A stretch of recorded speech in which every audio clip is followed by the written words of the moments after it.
that ruled down his decision. And to this day, we still see that kind of in place. So moving on into the part of Juneteenth being that specific place in which it started in Texas. Texas in 1980 made it a national holiday. There are over 47 states out of the 50 states that honor as a national holiday for that state. And there has been petitions to the Congress in Washington for it to be a national holiday because there have been many resolutions presented to that. And here in Georgia, and the part that when I moved here in 93, I was working with the Juneteenth organization, because I knew what that represented, and it was a very powerful day in which we need to understand when did we become independent in this country and recognize that we gained our power as a people with that. And so we celebrate this today and honoring those ancestors that before us, because as Malcolm said, and it's really funny because, no, it's not funny because it's a divine order, is that 1620 is when the Pilgrims landed, and Malcolm says, the Pilgrims landed on Plymouth Rock, and Plymouth Rock landed on us, which is very true because 1619, the year before, is when the first captives were brought here and traded for. So, yeah, Plymouth, they did land on us because we were here before the Pilgrims, but we were here long before the Europeans even came out of cave, but that's another story. And anyway, the part that we're seeing now is very important how we understand the weaponized mind control that they're implementing on us as a people, because we've been doing Juneteenth and it came in spurts because it died out in the 1900s, the early 1900s, because that's when we began to where Trump is doing a rally tomorrow was Tulsa, Oklahoma. They celebrated Juneteenth there in Oklahoma, and Oklahoma only means in the native language, it means red land, and it was the land in which they took all of the indigenous people of the East and brought them across the Mississippi and put them in that land. But we also had migrated after, the Emancipation, and we began to build our own cities, just as Jack Yates built his own park. We began to see our economic power by buying land and making our communities that we became self-sufficient as a people. And under that happening, we had the different attacks. You had Tulsa, you had Rosewood, you had the Auburn Street, you had the riots in St. Louis in the early 1900s, just after, not that much farther coming out of slavery. And so, yeah, I remember that because some of my family members were involved in that. Some of my ancestors were involved. And the Red Summer, St. Louis, 1919.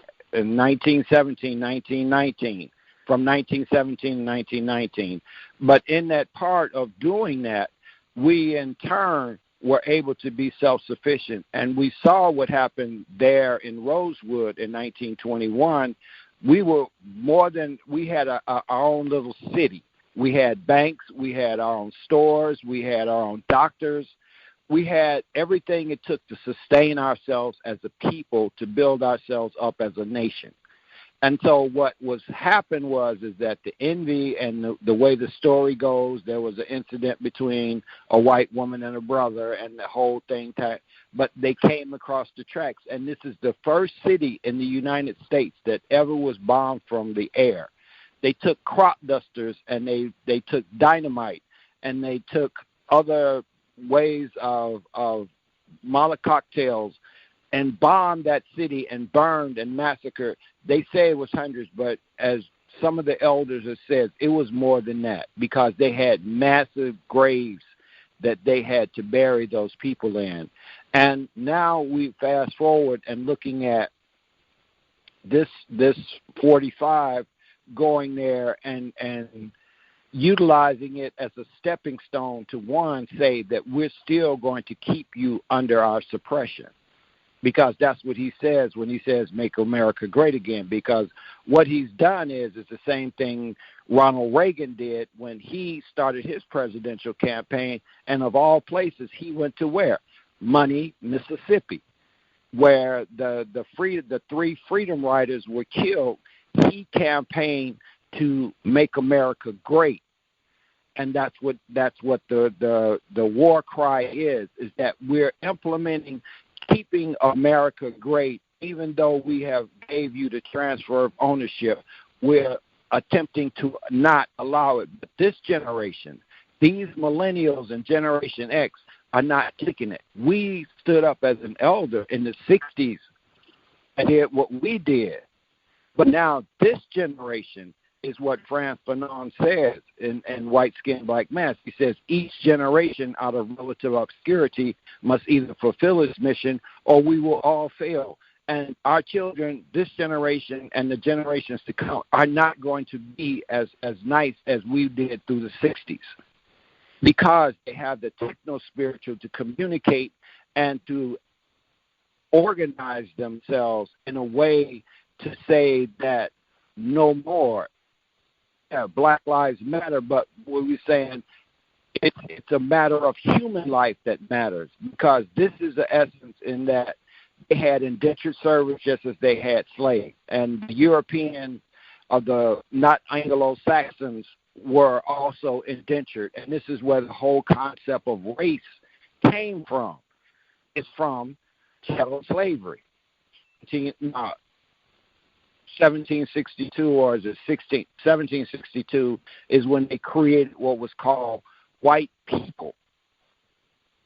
There's a book by Ibrahim King, and that's an excellent book that he talks about where white people came from. And this was a part of them being able to take the indentured servant and to say that, you know, you will be over them, but you won't be as high up as we are as the Anglo-Saxons and the Blue Bloods. And so that began the process of white-black. But before that, there was no race, as you identified by the land you came from. Just as John Henry Clark said, you identify a people by land, history, and culture. And so what I'm looking at, and even when you want to look at this in the part of freedom, okay, a lot of this stuff you can look at. There's a book by William Wiggins. It's called Oh Freedom. Or you can look at Juneteenth at Comanche Crossing, and that's why Dorothy Templeton. And so these are a few books that you can look at that give a historical view of this holiday.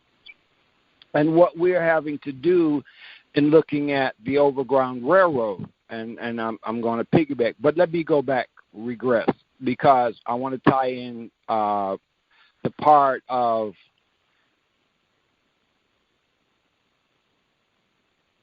George Floyd and what he did when he was given, his life was sacrificed in order for this whole thing to take head, because there had been the incident in Brunswick, and then you had the one in Kentucky, but the one that did that was when George Floyd, on that day of Memorial Day, and that was very significant, and because they do things in ritual and to align with certain energies like a full moon, a new moon, a constellation rising, because all of these have power. That's why we were always told, as above, so below.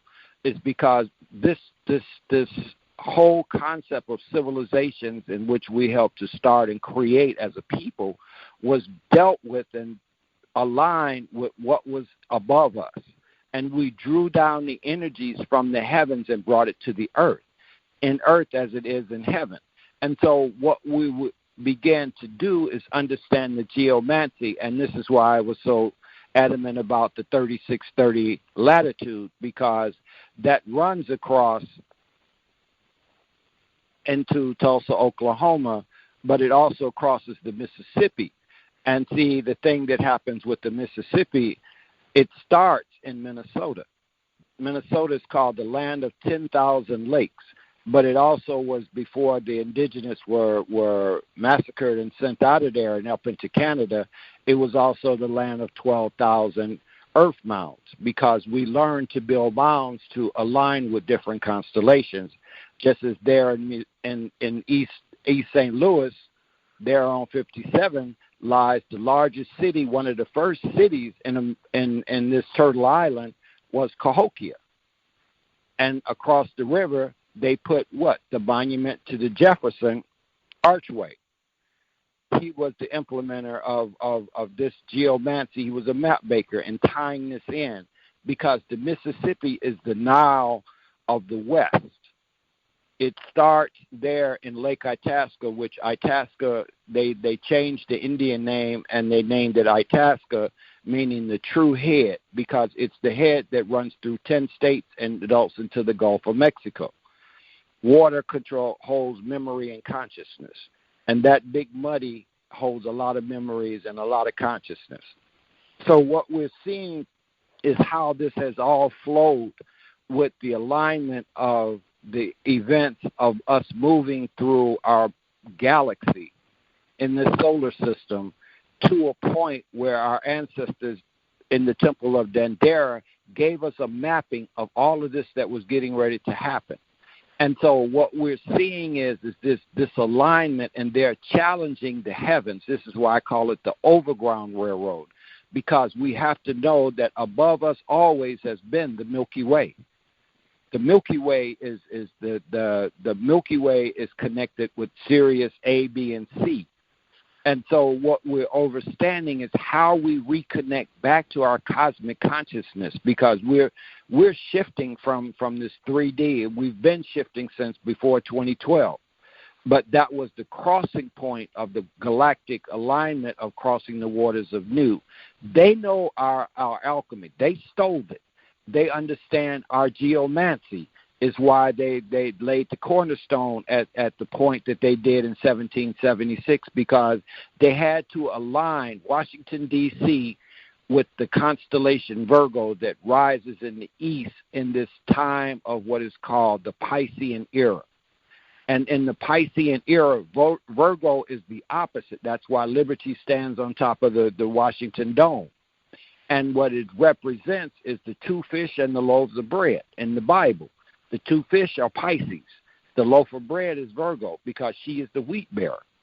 And so what we're seeing is that they overstand and have taken it, but what we have to do is we have to take back our knowledge. And so what I'm seeing with the Overground Railroad, we have to begin to do as Harriet did and taking people out of what they're getting ready to create now with this 5G. And March 28th and 29th, they passed a law while we were being on lockdown and worried about a virus. They passed a law saying that they can 5G map and they can put 5G anywhere. Because what they're doing now is they're going to, what they did after slavery was they created the Jim Crow. Jim Crows were laws like the black law, the pig law, these laws, and then that's where we got the essence of what became the police force was the paddy rollers. After slavery ended, they still had to have a force that was going to keep us under their control, and this is what the birth of the Klan and the police.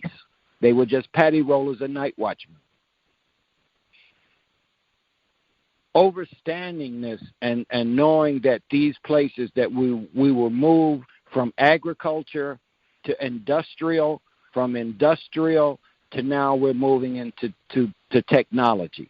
But in that moving into the industrial, we migrated into these cities, St. Louis, Chicago, New York, all of these big cities in which became called urban areas. Urban is defined by you take over 1,000 people and you put them in a square mile radius. And you have a rural area where you can take the same 1,000 people and put them in a square mile. A country mile is bigger than a city mile. And so you have more earth and you have more of nature